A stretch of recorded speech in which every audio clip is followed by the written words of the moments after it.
Hi everyone, my name is Satya. So today I'm going to be doing a quick video on the DJI Mavic Mini update.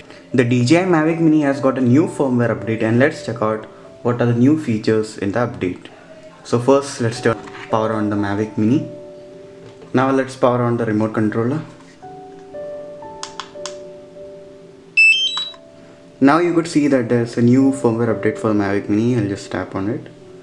So they optimized remote controller performance. They have added manual exposure for videos, which is a great improvement they've done. Added 2.7K 24 FPS, 1080p 24 and 48 FPS, and there are more features which we'll check out. So first let's update Mavic Mini. So now the update has been successful. Now let's check out what are the new features. Close this. Tap on Go Fly. So now let's enter the video mode,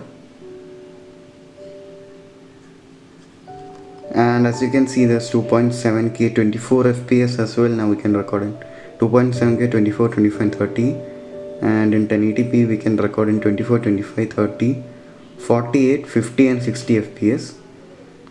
So 48 and 24 FPS is new over here. And if now we are in the video mode, if you click on this auto button over here, we can enter into manual settings. We can manually change the ISO, shutter speed as per we wish.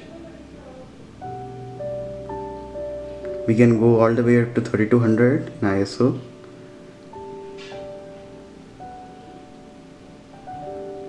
And we have the histogram over here, so according to the histogram we can change the settings. So that's it for this video.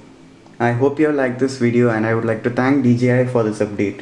Please subscribe my channel and thanks for watching.